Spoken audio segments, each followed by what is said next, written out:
In the neon lights lurks a hooded hero, silent like the whispers in the techno glow. From the cold-field streets where secrets grow, with vengeance burning deep in fire law. Shadows dance and flicker in the cyber gloom, moves like a specter in a violet bloom. Eyes gleam with fury, slicing through the doom. Darkness can't escape the edge of its doom. Hooded ninja, he will strike. Sword of vengeance cuts the light. Darkness wielding sharpened blade. From the shadows you'll be saved.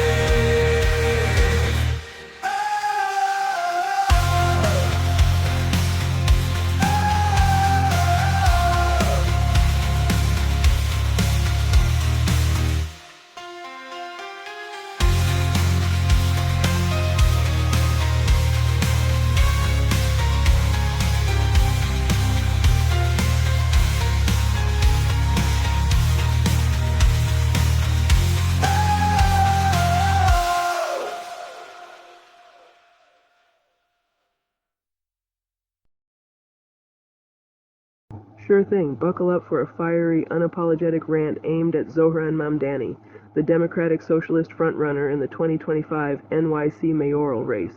Disclaimer: this is satirical and hyperbolic, just my take, not a political endorsement. Zohran Mamdani, Democratic Socialist or just New York's next tax and spend fantasy magician? First off, let's talk grand illusions. Want free buses, rent freezes, grocery stores run by the city in each borough, universal childcare, a $30 to minimum wage by 2030. Zohran's platform reads like Monopoly money wet dream. Seriously, free everything, on the backs of who? He suggests a flat 2% tax on top earners and raising corporate rates. But has he considered all the folks crying about fleeing the city when costs rise? Hypocrisy at its finest. Now, the rent scandal. Nothing says socialist solidarity like living in a 2,300-month rent-stabilized apartment while pulling in six figures, around $142K. Critics call it Zohran's Law, a mock proposal targeting himself. Charming. If you're going to style yourself as a voice for working-class New Yorkers, maybe don't exploit the very systems you're preaching reform against. Rhetoric over reality. Let's be brutally honest. When you're on the campaign trail comparing Andrew Cuomo to Donald Trump for cruelty and launching a 5 boroughs against Trump tour, it sounds less like leadership and more like performance art for TikTok. And yes, he's got charisma and slick social media. But can you eat that? Policy price tag and unfunded fantasies. Cuomo may not be beloved, but ask how Mamdani intends to fund his $900 million free bus plan, 200,000 affordable units in a decade, and a $30 minimum wage. Cuomo counters with targeted, means-tested programs worth $140 million, arguing Mamdani's vision is overblown. What happens if state legislators balk or Wall Street throws a tantrum? They already seem nervous, alarmed, and depressed over his primary win. Symbolism over substance?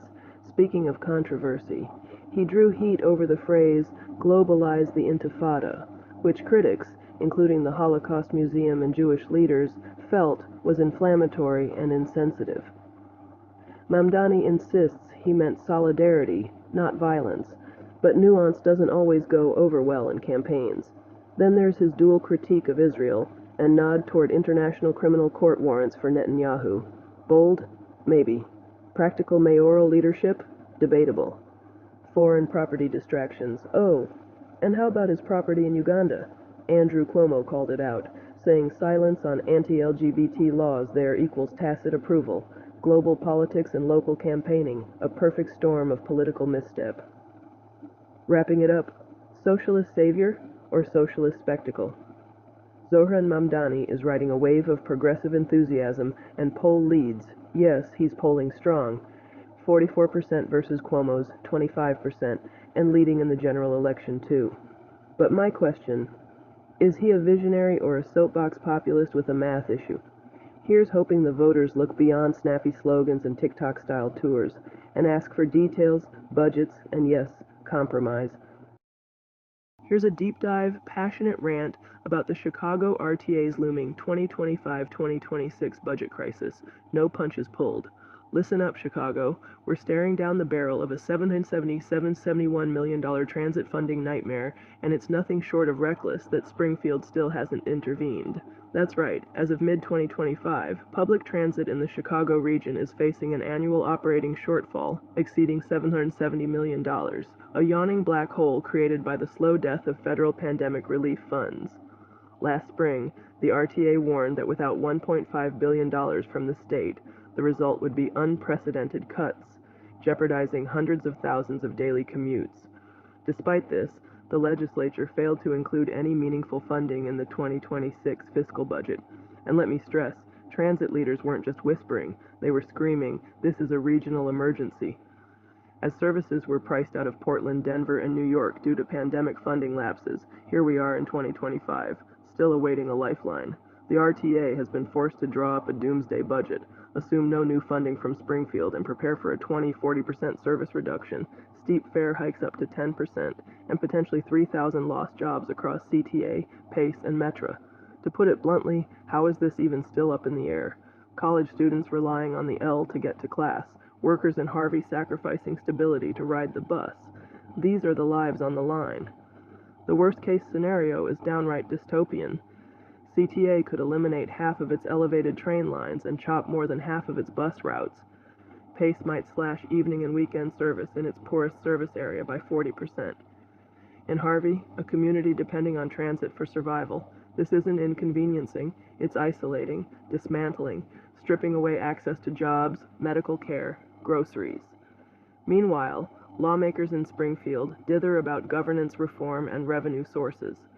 The Senate did pass a proposal to create a new Northern Illinois Transit Authority and slap a fee on deliveries, but the House dropped the ball entirely, refusing to bring it to a vote.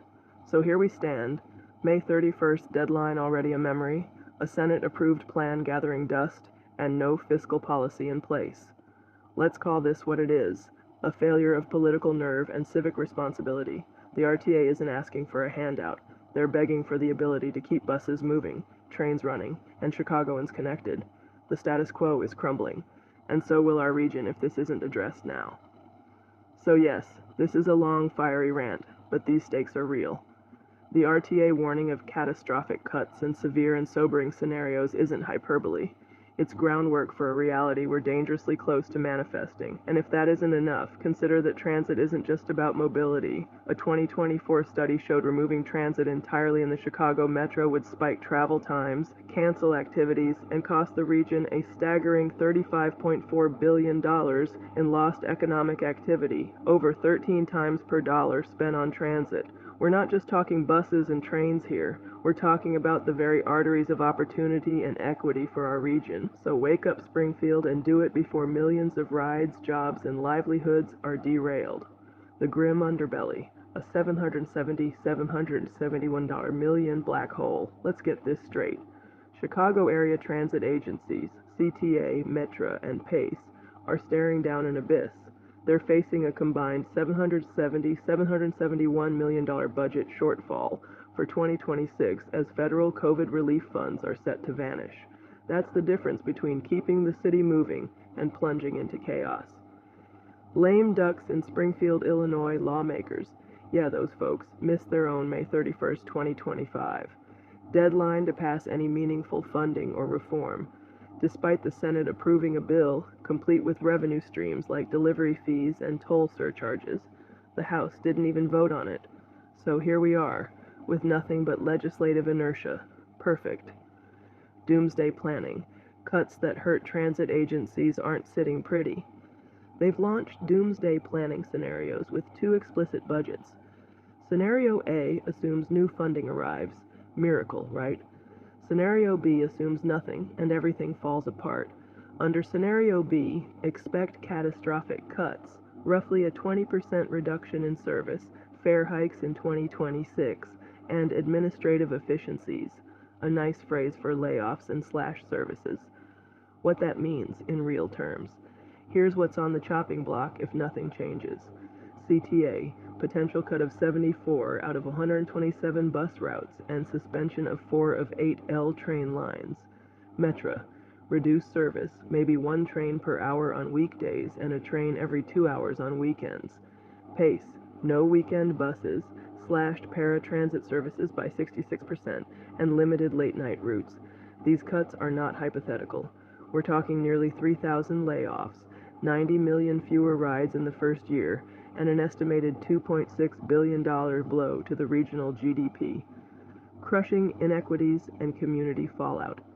This isn't just about transportation, it's about equity and survival. Half of Chicago households don't own a car, and nearly 27% are completely car-free. Many bus and train trips are children going to school. 13% of CTA trips. Harvey, already one of the poorest suburbs, is poised to be cut off. Pace might reduce weekend and evening services by at least 40%, further destabilizing an already struggling neighborhood. Basically, this isn't a cut, it's a decimation. It's punishing the poor, the working class, single-parent households, students, elderly, and disabled residents. And guess what? Traffic congestion explodes when transit evaporates. With friends like these, Illinois leadership, let's talk about governance. The Senate passed the Northern Illinois Transit Authority, NITA, reform, which would unify transit systems under one roof and plug funding via new streams. But the House sat on its hands. Advocates stress we need both funding and reform, but Springfield seems content to dither, launching emergency campaigns like Save Transit Now, whatever that means, instead of actually writing checks. Meanwhile, RTA execs warn that even if a bill passes later, no miracle money will arrive in time. Cuts are unavoidable. The rant. In summary, 1. Federal relief runs out. 2. Budget shortfall balloons to nearly $800 million. 3. Springfield fails its transit test. 4. Doomsday planning kicks in. 5. Services get slashed. 6. Communities implode. 7. Nothing happens until it's too late. It's infuriating. It's betrayal. And it's a ticking bomb under every Chicagoan, especially the most vulnerable. So there you have it. My unfiltered, caffeinated, absolutely enraged rant about how the Chicago RTA's 2025-2026 budget crisis is spiraling toward total derailment. Want to go deeper on how exactly this will impact neighborhoods or what activists are pushing for? Just say the word.